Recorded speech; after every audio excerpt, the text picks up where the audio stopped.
Ça a commencé? Ok, 1, 2, 3, go. Mesdames et messieurs, bonjour, bonsoir. Et moi, c'est Monsieur Jean-Louis Kalala. Je suis de la diaspora congolaise.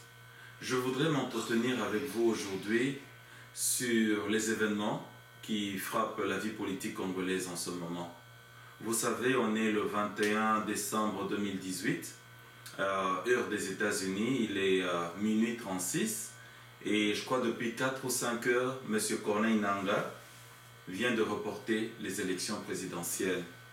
Alors, je sais que cette situation tracasse beaucoup de personnes et nous met dans un état de déception générale, de grande déception.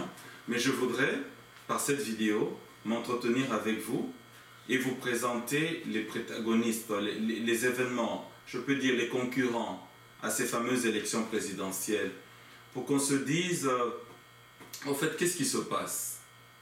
Nous avons, aux élections présidentielles prévues, qui étaient prévues bien sûr en 2016, qui en est maintenant en 2018, la première des données, c'est, on va en parler dans une prochaine vidéo, la première des questions, c'est quel sera le sort de Kabila? Parce que nous, les vrais combattants, les Congolais engagés, dans la diaspora et dans le monde et même au Congo, on sait que notre grand problème, c'est le sort de Kabila. Mais ici, on va parler des élections et des protagonistes. Alors, nous avons d'une part Kabila et son FCC, ses forces négatives, avec Ramazani Shadari.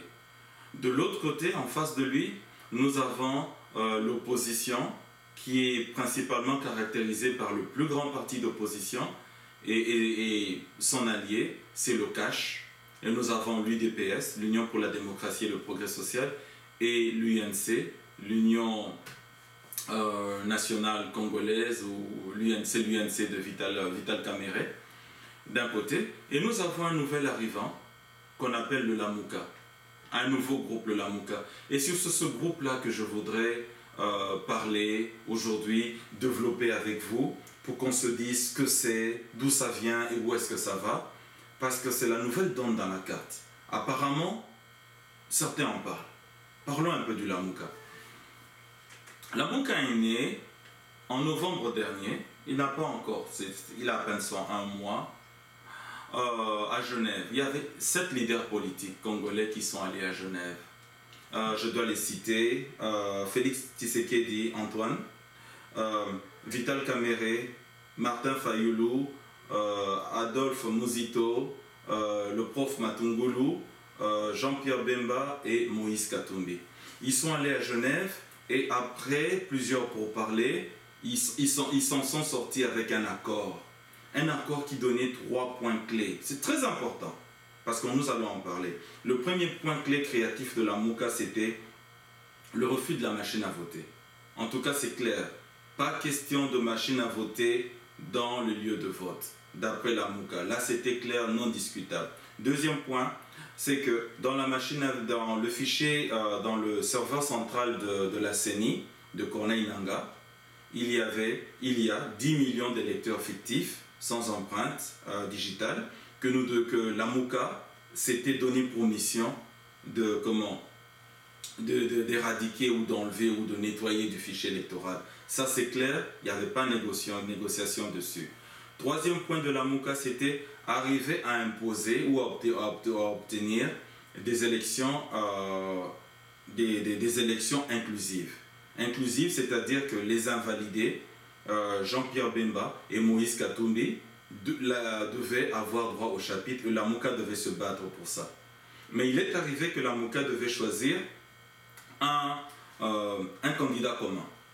Et alors, le choix, après vote, de ces leaders autour d'une table, je ne sais pas très bien comment ils ont fait le vote, mais le choix s'est porté sur Martin Fayulu. Et moins de 24 heures après, Félix Tshisekedi Antoine a retiré sa signature du contrat de Genève, le contrat qui statuait la création du Lamuka. Il s'est retiré. Quelques minutes après ou quelques heures après, Vital Kamerhe a aussi retiré sa signature. Et il s'en est suivi ce qui s'en est suivi. Félix Tshisekedi et Vital Kamerhe sont allés se réunir à Nairobi. Ils ont créé le CACH. Et la MOUCA est restée fonctionnelle avec ses 5 membres et la campagne présidentielle a commencé. Parlons maintenant généralement de la MOUCA, de ses membres constitutifs et de leur rapport au groupe La MOUCA, puisque c'est le sujet du jour. Dans la MOUCA, le premier membre le plus intéressant que je vous invite à observer, c'est M. Jean-Pierre Bemba Gombo. M. Jean-Pierre Bemba Gombo, après bien sûr son passé de rebelle avec le MLC, il s'est retrouvé, je vais sauter certaines parties, il s'est retrouvé dans le 1+4. Dans le 1+4, M. Jean-Pierre Bemba Gombo commence sa vie politique, je peux dire active du côté du gouvernement, vie politique dans les affaires. 1+4, pour ceux qui ont une bonne mémoire, peut-être que je vais omettre des éléments, qu'ils nous disent que M. Jean-Pierre Bemba Gombo a fait de positif pour la nation quand il était aux affaires. Moi, je reconnais par exemple les accords de Mboudi.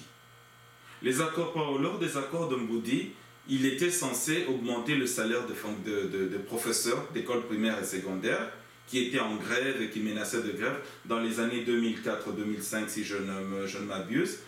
Et ces professeurs voulaient que leur salaire quitte, je crois, de $20 à $100 ou à $150. Ils sont allés avec à leur tête l'officiel principal qui s'occupait des affaires sociales, c'était M. Zaïd Ngoma. Ils sont allés se retrouver dans la ville ou le village de Mboudi dans le Bas-Congo et ils ont négocié pour une légère hausse de leur salaire pour alléger leurs conditions de vie. Malheureusement pour eux, la personne qui se trouvait à la commission, vice-président de la commission financière, économique et financière, c'était M. Jean-Pierre Bemba Gombo, qui a répondu par non, vous ne serez pas payé, il n'y a pas question des accords de Mboudi. Il leur a dit, faites la grève autant que vous voudrez, quand vous serez fatigué de faire la grève, vous reviendrez travailler. Donc les professeurs enseignants de cette époque ont la contribution de M. Jean-Pierre Bemba Gombo, qui était un refus catégorique d'amélioration des conditions de vie de nos enseignants. Et cela, c'est un passé relativement récent par rapport à l'histoire de M. Jean-Pierre Bemba Gombo, parce qu'il y a quand même 10 ans de prison entre les deux. Donc on peut se dire, en retractant le temps, que les accords de Mboudi sont un actif dans sa vie, mais un actif négatif. On évolue. Le deuxième élément que nous avons de M. Jean-Pierre Bemba Gombo, c'est le 1+4 égale à 0. Il y a eu un moment que la population congolaise dans son ensemble s'est dit « mais on en a ras-le-bol de Kabila. On en a ras-le-bol de ce monsieur et son 1+4. Lui, Kabila et ses 4 vice-présidents, on en a marre. Mais qu'il s'en aille, bon Dieu. On veut les élections et ils sont déjà dans une prolongation d'1 année. Et ils tendent vers la 2e année. Alors les gens se sont mis à marcher, 1+4 égale à 0. Et M. Jean-Pierre Bemba Gombo a quitté la commission économique et financière, dont il était le vice-président, chargé de ces affaires-là. Il est venu à la télé pour dire « tous ceux qui vont marcher rencontreront la force de la loi dans toute sa rigueur. » C'est-à-dire, peut-être Tokobe Tabino Massassi l'a dit. Et nous qui étions à Kinshasa en ce moment-là, on s'est dit « mais ce monsieur est même plus méchant que Kabila. » Alors, Jean-Pierre Bemba Gombo a fait taire le 1+4 égale à 0. C'est déjà 2 actifs. Et maintenant, je demanderai à vous, mes chers collègues, qui suivez, chers téléspectateurs, qui suivez cette vidéo, de vous rappeler, de vous remémorer au plus profond d'entre vous un événement politique positif qui aurait été posé par M. Jean-Pierre Bemba Gombo, parce que quand nous regardons sa vie politique, les grandes actions qu'il aurait posées seraient totalement contraires aux souhaits ou aux desiderata du peuple. Je vous donne un dernier exemple. M. Jean-Pierre Bemba Gombo, après avoir passé 10 ans de prison, je dois d'abord essayer de comprendre pourquoi il était en prison. Il était en prison d'après la CPI, à la CPI et d'après la CPI.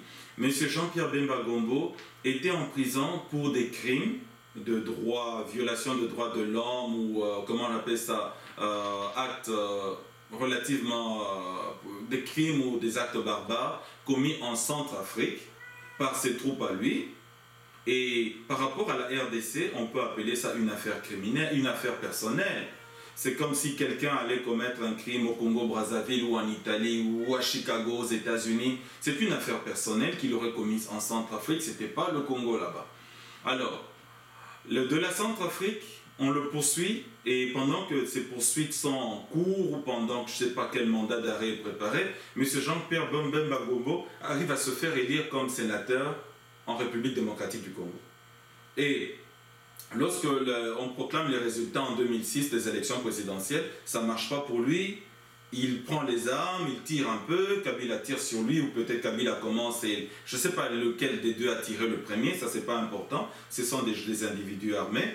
Et pendant qu'ils se tirent dessus, il arrive que Kabila gagne.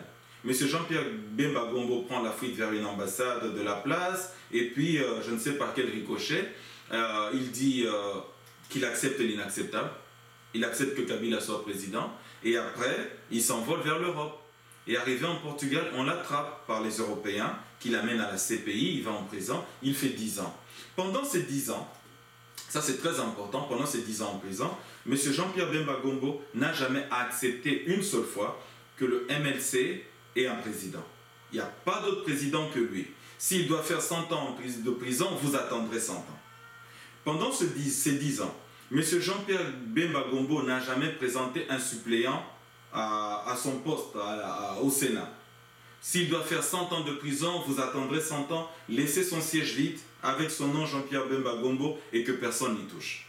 Alors il y a eu jurisprudence, on ne l'a jamais invalidé, ils ont attendu 10 ans et à sa sortie de prison, à notre grande surprise, M. Jean-Pierre Bemba Gombo reçoit un passeport diplomatique de Kabila. On ne sait par quelle magie, parce que lui, il est censé être opposant. Et nous, là, les Congolais moyens, vous et moi qui suivez, nous savons combien c'est difficile de sortir un passeport congolais. Tambwe Mwamba, ministre kabiliste de la Justice ou des Affaires étrangères à l'époque, a invalidé nos passeports une bonne dizaine de fois. Il a invalidé nos passeports à ne pas compter le nombre de fois. Et il a même rendu difficile. Pour avoir un passeport congolais, il fallait ceci, il fallait cela. C'est même, il faut que le dossier arrive à Kinshasa et tout ce que vous connaissez comme tracasserie.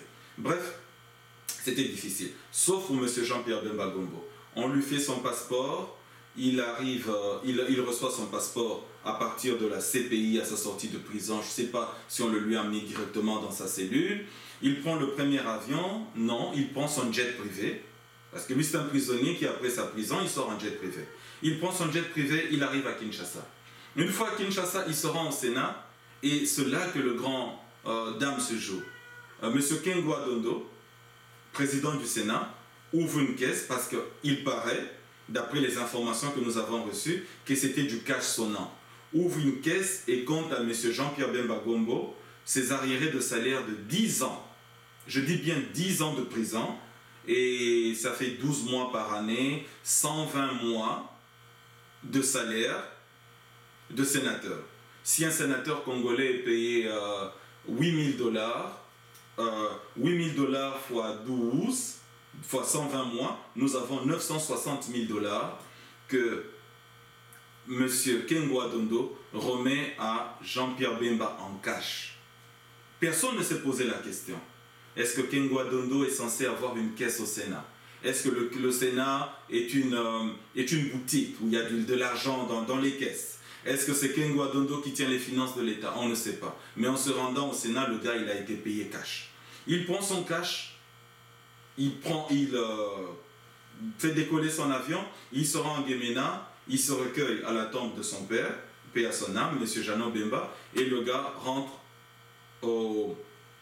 en Europe. Avant cela, bien sûr, il est passé à la CENI, il a examiné la machine à voter et il est rentré. Mais non, moi je m'arrête là déjà. Qu'est-ce qui s'est passé là? Qu'est-ce qui s'est passé? On lui donne 10 ans d'arriéré de salaire. Pourquoi? Oh non, parce qu'il n'a pas été invalidé. Mais a-t-il travaillé pour l'État?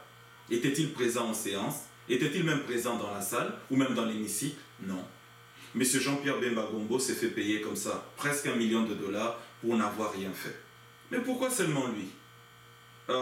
Si je vous citais les noms d'autres députés qui aussi ayant leur immunité, combien devra-t-on à un monsieur comme Franck Diongo, que je respecte, député de son État?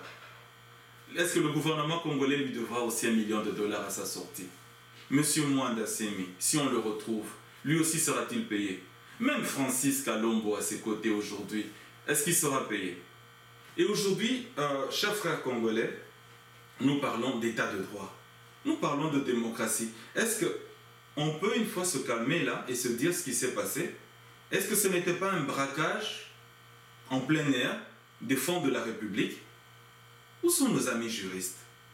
Pouvons-nous porter plainte contre M. Kengwa Dondo et M. Jean-Pierre Bemba pour association de malfaiteurs et braquage de détournement de fonds publics, l'argent de l'État, puisque aucune jurisprudence, aucune explication logique ne peut nous faire comprendre pourquoi ce monsieur se fait payer des dommages et intérêts par un gouvernement congolais qui ne l'a pas mis en prison, qui n'a pas participé à sa mise en prison, et encore pour des abus commis en République centrafricaine. Donc on se dit vraiment que c'est le sommet de l'infamie. On parle d'1 million de dollars. Vous voyez ce que ça veut dire? 1000 fois 1000 dollars. 1000 fois 10 billets de 100 dollars. 1000 fois. Pour quelqu'un qui est censé avoir été retenu à la CPI pour des raisons privées, entre lui, les Blancs et la Centrafrique. Et c'est le Congo, disons que c'est nous qui avons payé. Ça, c'est M. Jean-Pierre Bemba Gombo. Et là, je dis déjà que si c'est dans cette mentalité que la Mouka compte exercer, comment travailler, nous aurons des individus qui sont au-dessus des lois, qui peuvent, eux, créer des raisons pour se faire payer. Parce qu'après Jean-Pierre Bemba Gombo, ça peut être aussi le Premier ministre Mouzito qui viendra demander sa part. Vous comptez aussi Moïse Katumbi, vous comptez Francis Kalombo. Et je ne sais pas quelle facture l'État congolais devrait au groupe Lamouka en ce moment. Ça, ce sont comment, mettons le cas de M. Jean-Pierre Bemba Gombo, parce qu'on peut en parler longtemps. Ce qui s'est passé, c'est passé. Nous ne faisons qu'analyser de la façon la plus simple possible. Et nous avançons maintenant au cas de M. Moïse Katumbi. M. Moïse Katumbi, lui, ses plus grandes prouesses lors de ces derniers moments, c'est d'avoir dit à M. Kabila, pas de troisième pénalty. M. Moïse Katumbi est le chef du G7, un groupe de 7 leaders politiques. Nous avons le boxeur Olivier Kamitatou, qui est champion de changement de camp parce qu'il était avec Jean-Pierre Bemba, il a accusé, il était avec Kabila, il a quitté. Maintenant, il est avec Moïse Katumbi et le groupe de G7. Ils auraient quitté Kabila sous prétexte que Kabila, le seul crime qu'il reproche à M. Joseph Kabila, c'est que celui-ci voudrait se faire un troisième mandat et ils n'ont dit pas de troisième mandat. Ça, c'est le slogan de M. Moïse Katumbi. Et même quelque part, il aurait dit que Joseph Kabila aurait été un bon président jusqu'en 2016 et c'est seulement après 2016 qu'il est devenu mauvais. À croire que tous les crimes dont nous parlons, les abus, les violations des droits de l'homme, les morts tels que Chebeya, Armand Tungunu, tous les massacres à l'est du pays, les Bakata Katanga avec Gédéon Kyungu, tout ça, c'est pas mal. Ce qui est mauvais, c'est le troisième mandat. Bon, comme je dis encore, ça c'est la nouvelle opposition avec la Mouka. Et l'autre opposition avec l'UDPS et le CACH qui parle de droits de l'homme et l'établissement de l'état de droit, ne vont pas comprendre ce qui se passe ici. Ici, c'est le Lamouka, et séparant le Lamouka et l'UDPS qui, elle, reste dans ses états de droit et sa recherche de démocratie. Lamouka Moïse Katumbi, comme je vous disais, il dit, lui, il est contre le troisième mandat. Mais pendant qu'il était au pouvoir, Moïse Katumbi, quel enrichissement! Il aurait participé aux ventes de presque tous les carrés miniers de la GECAMI, aux ventes de presque toutes les réserves découverte du Katanga. Aujourd'hui, M. Moïse Katumbi est relativement plus riche que le gouvernement congolais parce que ce monsieur peut comme ça déplacer une quantité de cash liquide que même le gouvernement congolais aurait du mal à retrouver en liquide. Et Moïse Katumbi aujourd'hui, certains disent qu'il est plus riche que Janet Kabila, plus riche que Zoé Kabila et même peut-être autant riche que Joseph lui-même. Eh bien pourquoi ? Parce que chaque fois qu'il y avait des ventes, des bradages, des carrés miniers, des ressources minières de l'État, eh bien, M. Moïse Katumbi, le gouverneur, avait son grand pourcentage dedans. Les mines qui pouvaient des fois Je me rappelle des rapports mapping, si je pense bien, qui parlaient de l'exploitation minière au Congo, comment nos mines étaient bradées, vendues sur le marché public à vil prix pour les États, mais extrême pour les particuliers. Lorsque un particulier vend un carré minier comme Moïse Katumbi, si ce carré minier, par exemple cette mine de Chikolobwe, comme on dit au Katanga, laissez-moi vous lire le nom correct, la mine de Shinkolobwe au Katanga, lorsque ces mines et ces carrés miniers étaient bradés à vil prix, c'est-à-dire peut-être au lieu de 3 ou 4 milliards de dollars, 1 ou 2 milliards de dollars, eux ils pouvaient les vendre à moitié prix. Ce gars pouvait comme ça, chaque 2 ou 3 mois, se taper 500 millions de dollars. Et c'est ce qui explique qu'aujourd'hui, M. Moïse Katumbi peut déployer de l'argent, faire la campagne de M. Fayoulou, payer des télévisions comme France 24, RFI, et vous en passez. Donc nous avons ici un monsieur immensément riche. La seule chose qu'on peut dire de lui, c'est qu'il s'est vraiment engraissé et enrichi. Et toute chose étant faite, je vous donne un détail. Lors de la campagne de M. Fayoulou, il y a eu la grande dame, là, Madame F. Bazaïba, que j'admirais tant quand elle était dans l'opposition, la vraie dans l'UDPS, mais depuis qu'elle a shifté, d'aller dans le MLC, elle dit des choses relativement contraires à ce qu'elle disait auparavant. Parce qu'à l'époque, je me rappelle du duo F. Bazaïba et Jean-Baptiste Boumanza, que ceux qui étaient à Kinshasa connaissent, que j'appréciais beaucoup. F. Bazaïba dit, lors de la campagne de M. Fayoulou, elle dit que Moïse Katumbi, qu'ils auraient, que Fayoulou aurait 3 avions et 5 hélicoptères. Mais mon Dieu, Boni. Comment peux-tu amener 3 avions privés et 5 hélicoptères dans une campagne alors que les autres n'avaient même pas un avion à l'époque? Même l'avion qu'ils ont aujourd'hui dans le cache, c'est un avion de 1900, ancien modèle.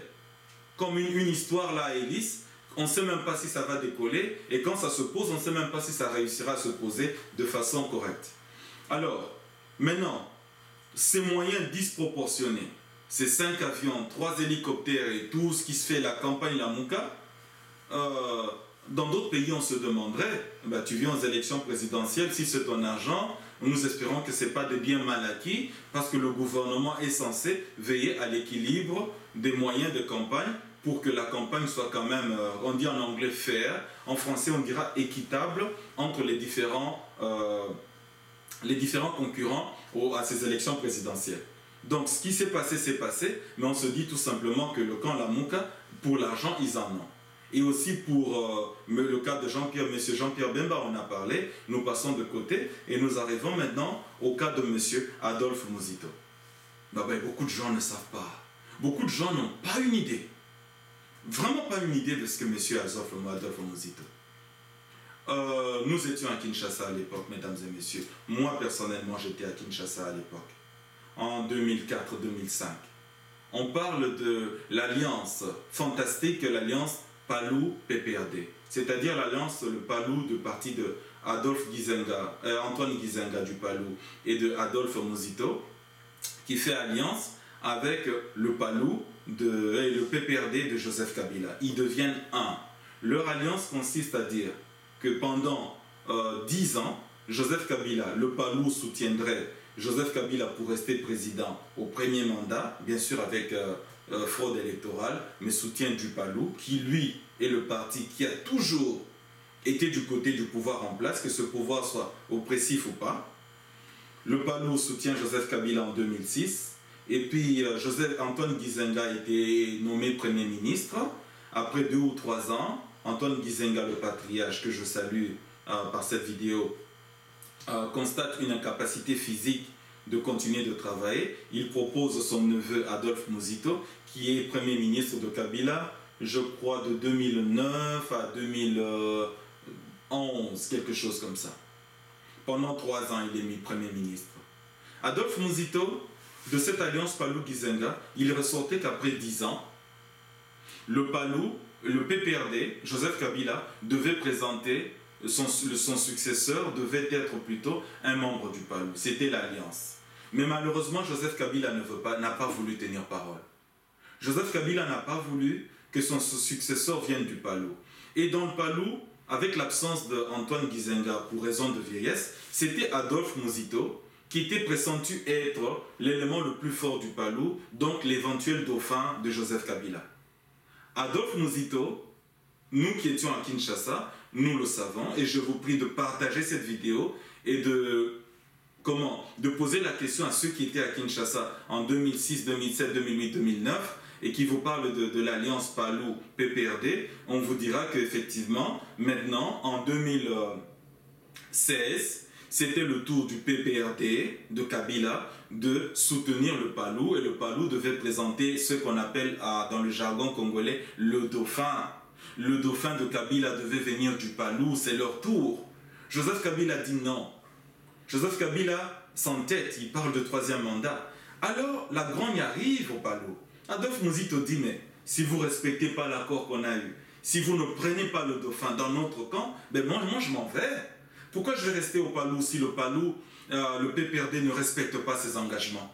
Adolphe Muzito se détache légèrement du PP et du Palou. Parce que Kabila n'a pas voulu de faire de lui le dauphin.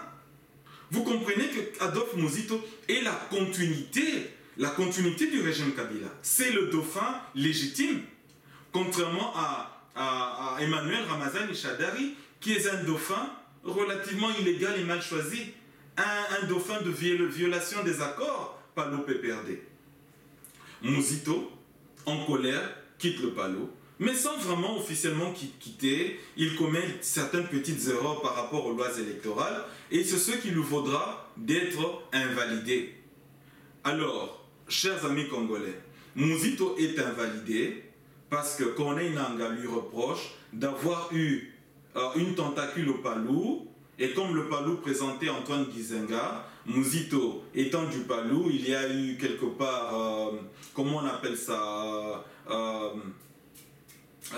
biquité ou présentation de deux candidats de la même famille, une même famille politique ne pouvait pas présenter 2 candidats. Il y a eu duplicité de candidatures, voilà le mot que je voulais dire. Et c'est comme ça qu'Adolphe Muzito se retrouve dans ce qu'on appelle l'opposition.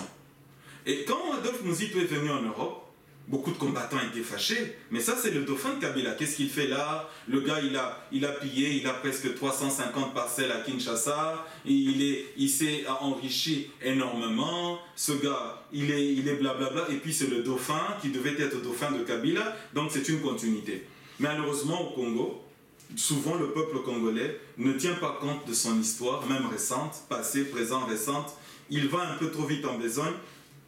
Et M. Adolphe Muzito se retrouve aujourd'hui opposant.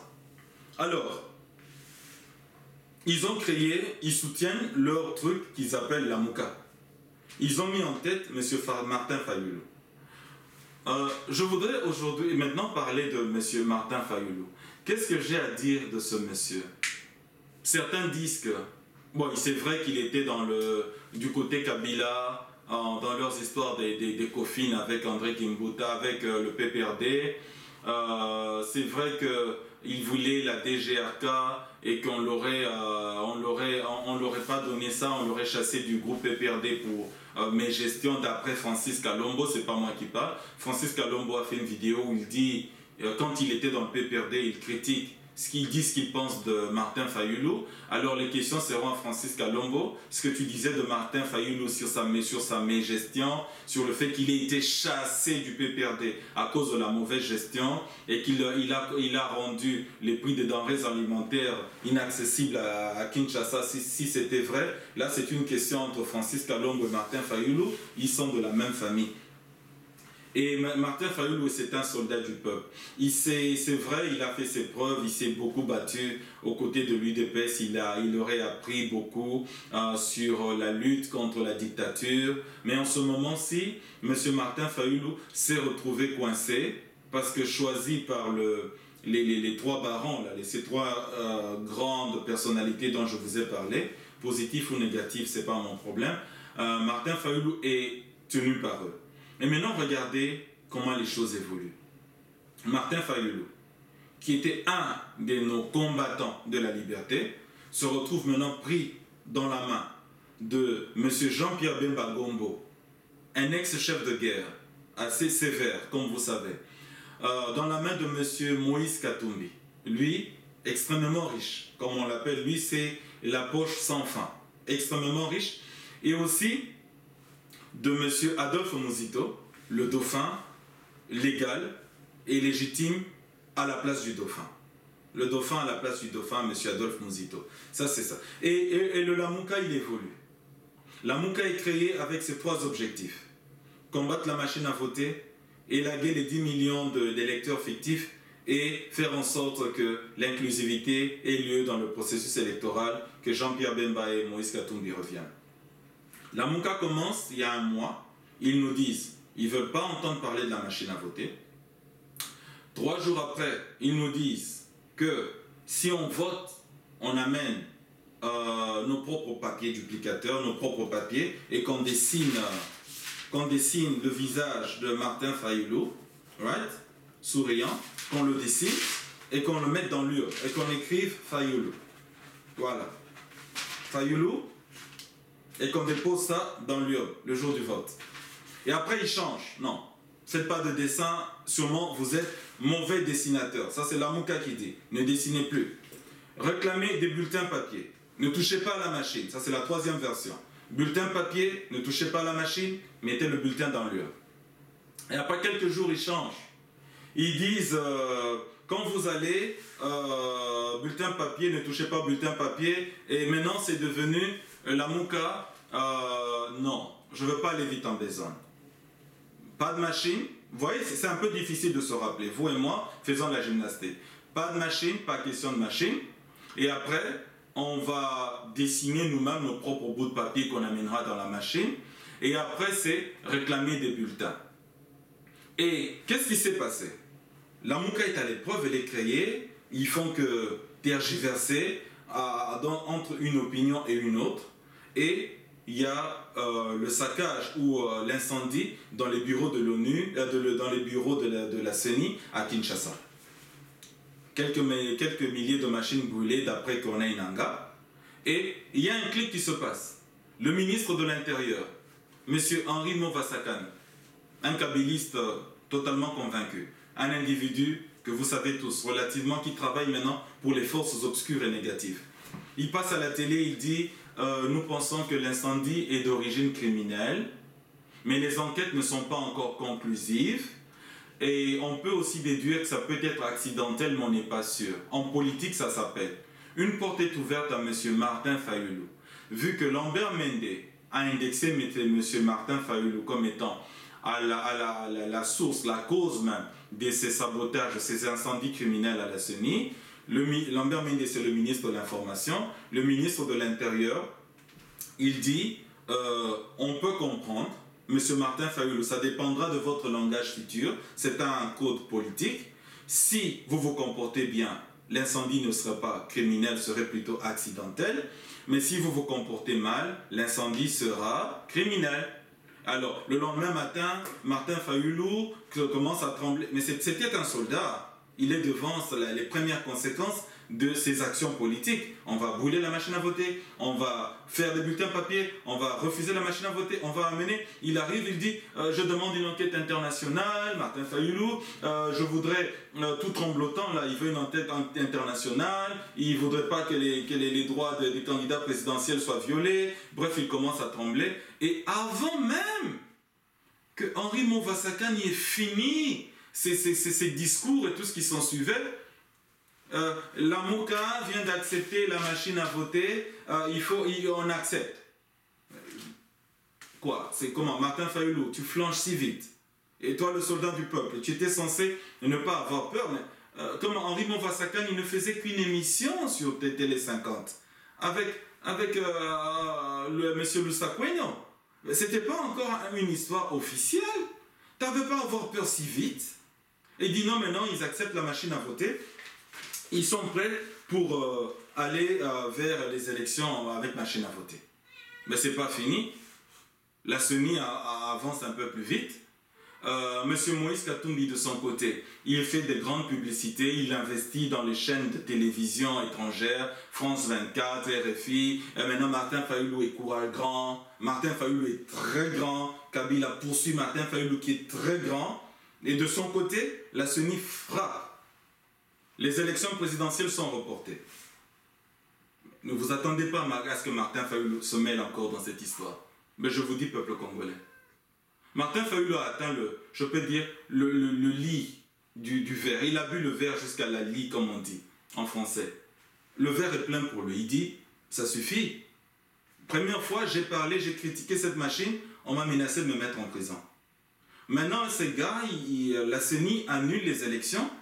Vous vous attendez à ce que Martin Fayulu vous dise, debout, article 64.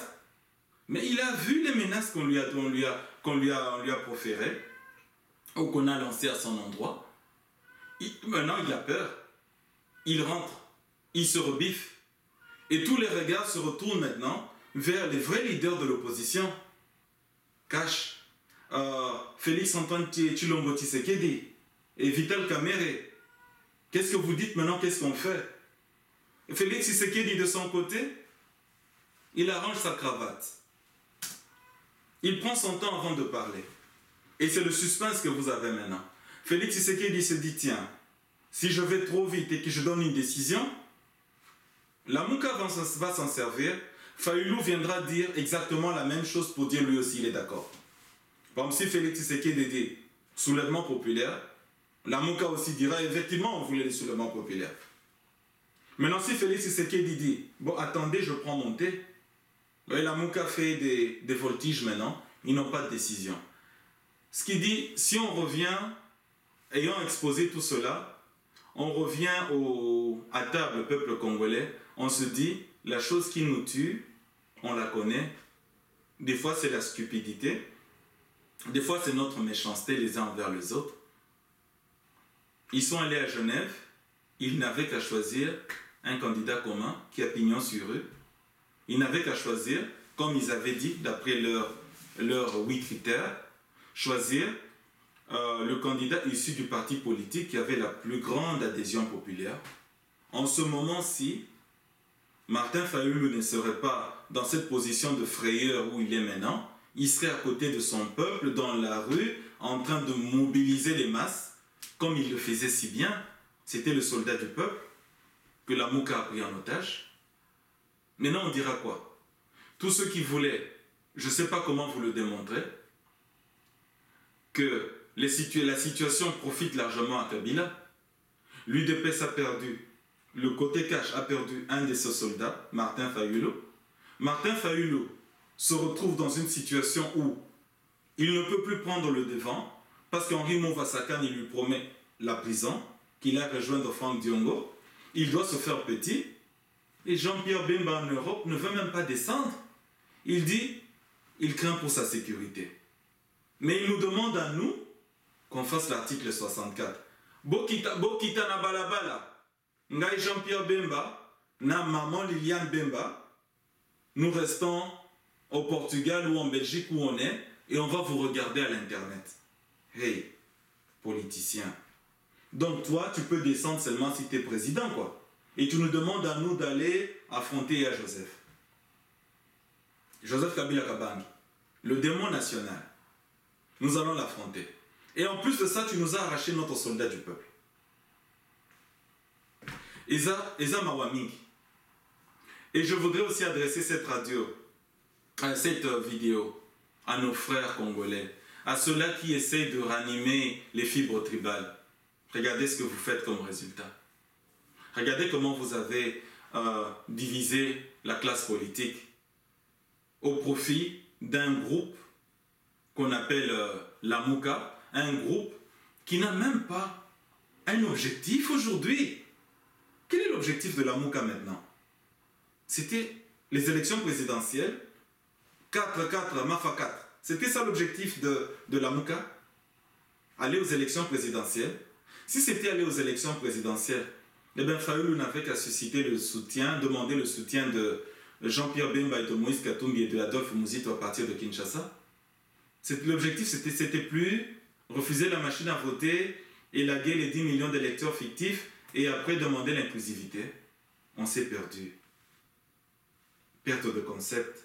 Et puis ils amènent autre chose. Maintenant que Kabila est en train de reporter les élections en report, quand un leader politique est mis dans une situation qui n'est pas correcte, il essaye de se dédouaner, de sortir comme un poisson qu'on aurait mis, ou comme un canard, comme je peux dire un mammifère qu'on aurait mis dans l'eau. Il essaye d'abord de sortir la tête de l'eau.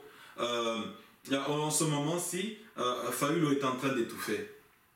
Parce que la situation politique du moment l'étouffe. Il est pris en tenaille. Et il n'aura pas de discours politique, il n'aura rien à dire. Nous comptons en ce moment tous, peuple congolais, nous comptons en ce moment tous que le duo UDPS-UNC, la vraie opposition politique que nous avons au pays, les gens du changement, les gens de l'état de droit, de l'unité nationale, qu'ils disent ce qu'il faut que nous fassions. Et encore, je vous rappelle que le soulèvement populaire est à la camo d'ordre T. Quand on est prêt, on se soulèvera. Et quand on se soulèvera, l'UDPS dira c'est bon. Quand l'UDPS dit venez en marche, on vient en marche par millions, par milliers. Quand le cash dit on vient en marche, avec respect pour le président Vital Kamerhe aussi, parce qu'il est dans le tandem UNC-UDPS. En ce moment, vous savez, quand quelqu'un rejoint l'UDPS, on se dit sûrement qu'il a compris, sûrement qu'il veut aussi se battre pour l'état de droit et la démocratie et le progrès social et la souveraineté rétablie du peuple congolais, tout cela. Le président Vital Kamerhe est avec nous en ce moment, oui, il est là. Peut-être dans de prochaines vidéos, nous parlerons de son passé, de son cas, bien sûr, on peut parler, mais on revient au présent ici. On se dit qu'eux disent que Félix Tshisekedi et Vital Kamerhe nous disent ce qu'il faut faire pour maintenant comment combattre cette occupation étrangère et ce régime de Kabila qui est tant en longueur, son temps à la tête de nos institutions. Je demande au peuple congolais, à tous ceux qui ont entendu, qui ont suivi cette vidéo, de réaliser et d'analyser ce que je viens de dire. Certains trouveront peut-être que j'ai été direct. J'ai parlé des personnes, comme j'ai ressorti M. Adolphe Muzito comme étant le dauphin, mais je vous demande de vérifier. J'ai ressorti M. Imodis Katumbi comme étant immensément riche parce qu'ayant bradé beaucoup de terrains, beaucoup de carrés miniers et n'ayant presque jamais rien fait de bon pour le Katanga, eh bien allez vérifier.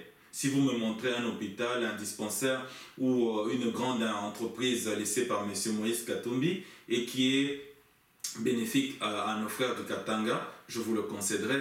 Par exemple, quand j'ai taxé M. Jean-Pierre Bemba de n'avoir jamais pris une seule décision politique positive pour le peuple congolais, si vous en connaissez une, me tapez là, envoyez-moi un message. Aujourd'hui, le peuple congolais est pris en tenaille par cette coalition qui ne dit pas son nom, FCC, Emmanuel Shadari Kabila et Lamuka. C'est un groupe qui travaille tout simplement pour affaiblir l'UDPS, le camp du changement. Mesdames et messieurs, je sais qu'on a beaucoup à se dire sur la suite des événements et même sur d'autres sujets tels que le FCC, le cash, qu'est-ce qu'il veut, je peux dire l'état de droit, les programmes politiques et les visions futures. Si cette vidéo vous a plu, si vous aimez cette vidéo, faites-le moi savoir. Immédiatement, dans les heures qui viennent, je vous parle des programmes d'action politique, des visions politiques auxquelles le peuple congolais devrait souscrire, de comment appuyer les leaders politiques qui en valent la peine, et aussi de comment tourner notre dos à ces mouvements politiques qui n'ont pas d'objectif, qui n'ont pas de but. Après ça, je vous dis, à quoi sert la Lamuka? Question à 1000 points. La Lamuka a été créée pourquoi? Si c'est un parti politique, où est son siège? C'est qui le secrétaire général de la Lamuka? Et quel est l'objectif de la Lamuka? Mais si Kabila part, et bon, $1 million au besoin à Sénat, beaucoup justifier un monde.